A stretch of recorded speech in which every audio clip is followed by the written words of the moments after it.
name is Michael Ilyin. I'm the grandson of Gleb Ilyin and the son of Alexander Ilyin. And today I will speak about the life of my grandfather.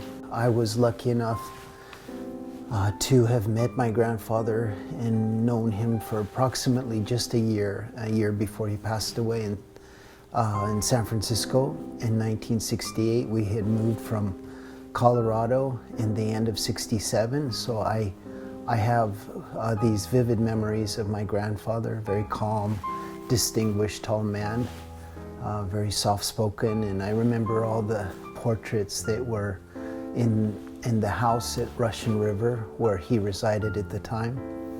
And then the next thing I remember is a funeral and my grandfather being buried in the old cathedral where I later learned that he had painted many of the icons. Going back to the beginning of the story, I would like to present the story as how I understand it, how I see it. The following are excerpts from the California Arts Research Project from a document written in 1937.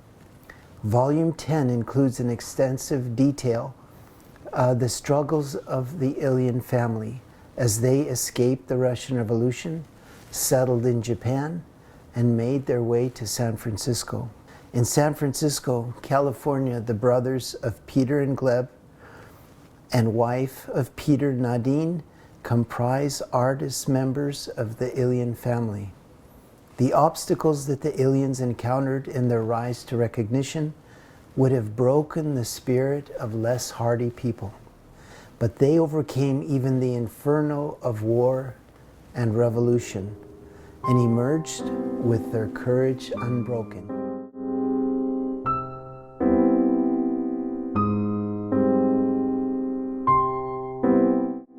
Gleb's father was Alexander Petrovich Ilyin, and he came with his wife to the outskirts of Kazan and settled on an estate in 1885.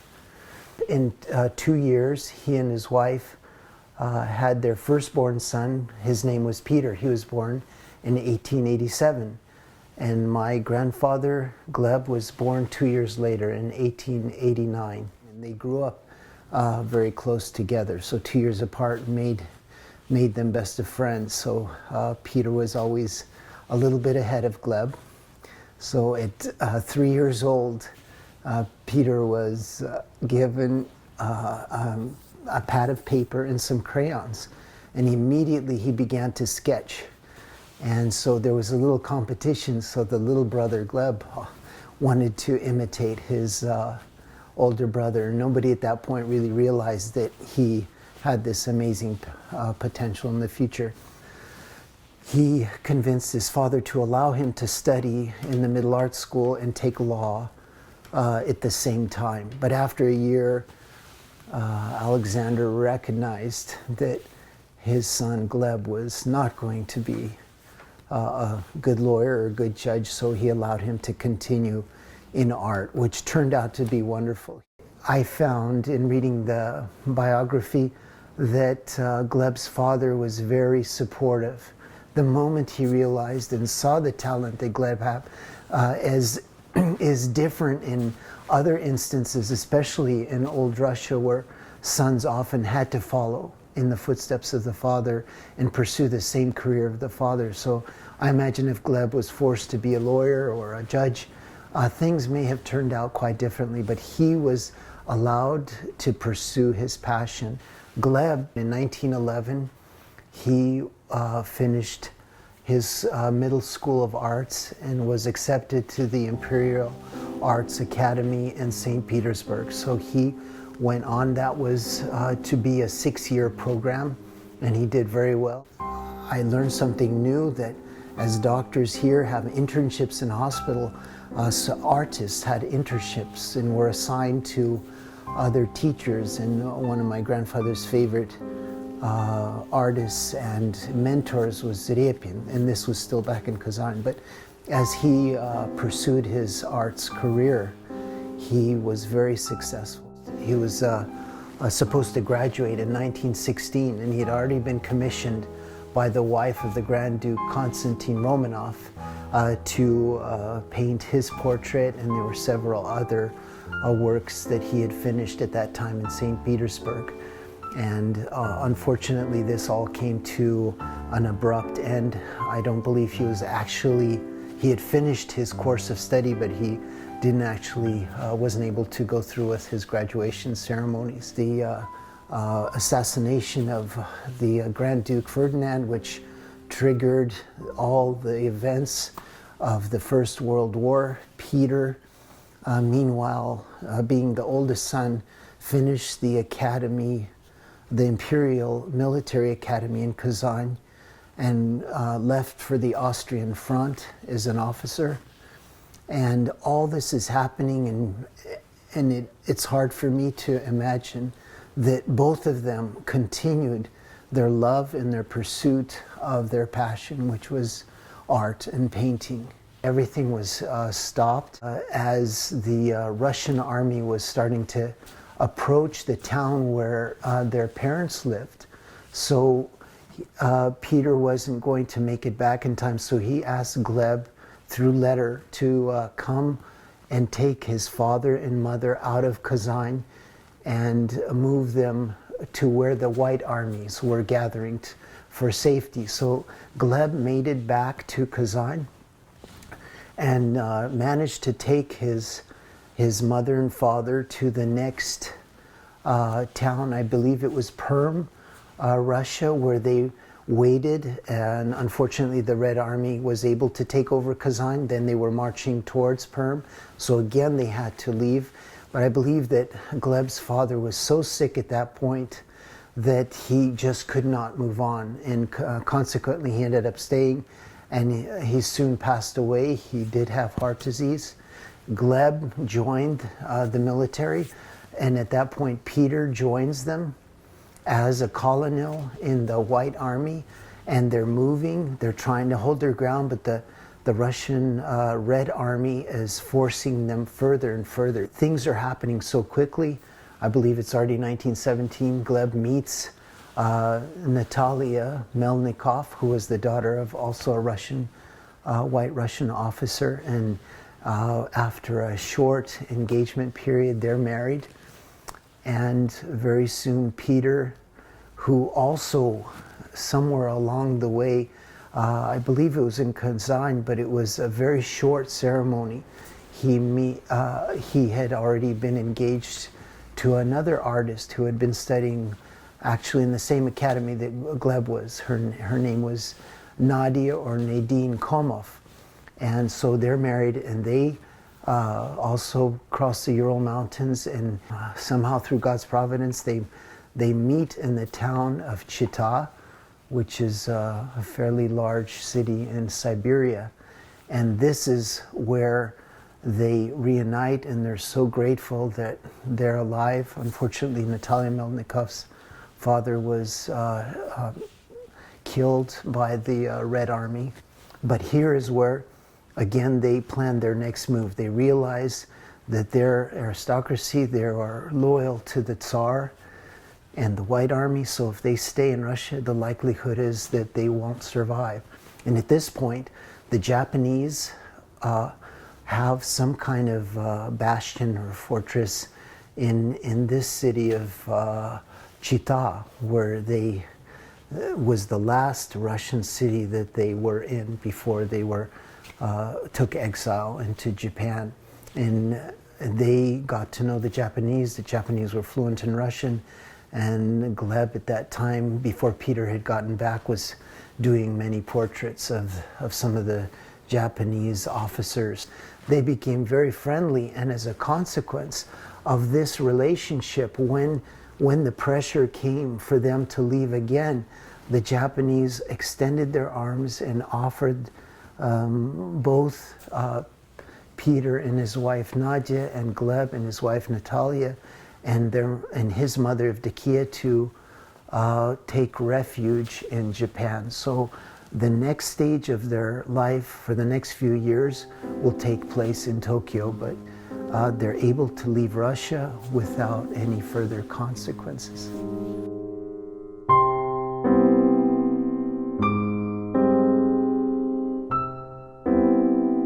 So this is, I would call, the third stage. So Gleb and Peter survived the Russian Revolution. The consequences obviously are and will be going on for the next decade at least and further, but they've managed to leave, and it's such a short amount of time that they get to Tokyo, they suddenly get established again, and they have 2 or 3 art exhibitions. Within the first 2 years, there's an art exhibition of over 60 paintings by both Peter and Gleb and Nadia. So essentially there's 3 llyins in Tokyo. And within another year and a half, they present another 90 portraits that are in this same Japanese Imperial exhibition. And every single portrait again is sold. I think this is a crucial point in the lives of these 3 artists, Peter, Gleb, and Natalia. It's at this crucial point that their creativity wasn't stifled, that it was somehow resurrected at this point.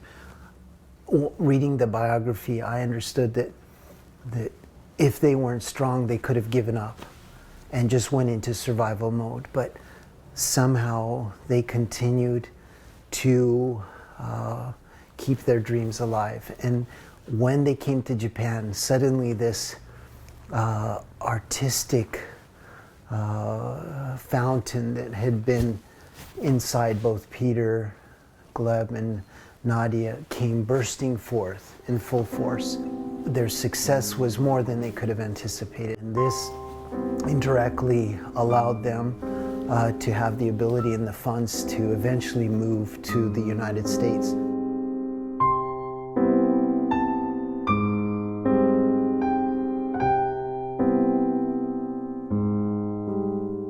They were granted visas by the US government. Peter left for San Francisco somewhere in 1920. Earlier, Gleb did not follow. It's not sure why they didn't all go together. Maybe it was because Peter wanted to test the ground and see if it was a viable place to be, and it was. As soon as Peter got there, he got work right away. So he writes his brother and says, please come. So in about a year and a half, Gleb follows with his wife Natalia and their mother Yevdokia. And so they arrive in San Francisco, and immediately Gleb also begins to do various work. And one of his most famous works was the portrait of Mrs. Hoover, which was requisitioned by the President Herbert Hoover. I first came into contact with my grandfather's creativity when we moved from what had been my grandfather's ranch. So when they arrived to California, several years, he was commissioned then to Colorado to paint several portraits there. And what started off with a few commissions ended up into the next 15 years, where my grandfather had finally settled. They bought a large cattle ranch, and that was part of their business. As Gleb continued to paint portraits and travel, I know he's traveled to other states, including Texas, where he painted many portraits, and then he would come back. Meanwhile, they had also built a house in San Francisco, and I remember a lot of wood carvings and sculptures. My grandfather also, he not only painted portraits, but he was a sculptor, and he loved wood carving. And I myself work with wood and have a deep appreciation for that. I remember specifically when I came to San Francisco in the final year when my grandfather passed away in 1968. I was 8 years old. We had just moved from Colorado, and I remember this happy, tall, fairly slender man who was very vivacious, very happy. And I remember even my stories from my grandmother and my father, who would speak about his ability to maintain a social presence. He loved to entertain. He liked to spend time with his family, and it didn't take away from his work, and he never made it a point of isolating or secluding himself in his work. He always managed to have this wonderful balance. He was fairly soft-spoken. I remember seeing a picture of him dressed quite well and carving a Thanksgiving turkey with a smile on his face. One of my grandfather's last works, and in my opinion, one of his most important ones, was the old cathedral, the original Russian Orthodox cathedral in San Francisco, which was on Fillmore Street, which later was condemned by San Francisco for being below standards because it was so old. And my father, being an engineer, helped renovate the church. I was a little boy helping him. I think it took 3 or 4 years. And today this cathedral has been declared by the city of San Francisco a historical landmark. And my grandfather was responsible for much of the woodwork inside, and of course all of the icons and iconography and the scene of the resurrection behind the altar were completed by my grandfather. So I feel very proud because this church was very dear to me as I was growing up. I've only really recently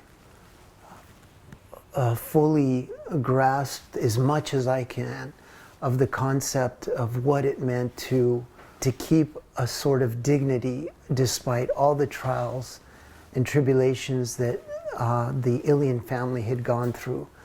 From looking at all the pictures, and had I not read the biography, I would say that this was a very dignified, although humble family that perhaps had not experienced anything necessarily tragic in their lives. And so somehow it took a long time for me to connect the photographs and the reality of what they had lived through, and to think, how did they remain so calm? How did they remain so peaceful? And the images that their faces portrayed and their eyes showed in the photos showed to me the strength of character that they must have had, the internal strength that they embodied throughout their whole journey, not knowing themselves where they would end up, what would happen, would they eventually find work or be successful, that somehow they maintained that level of dignity which they brought. And we as their grandchildren can inherit, I feel, a sense of pride now, having gone over this, having studied it and learned more about my ancestors, has given me a real sense of pride, and I'm grateful. I want to thank my grandparents for their pursuing this life with a vigor, with a desire to survive. And I hope that their legacy will continue and not stop with my generation, but that my children and their children will be able to one day appreciate what their great-great-grandparents have gone through.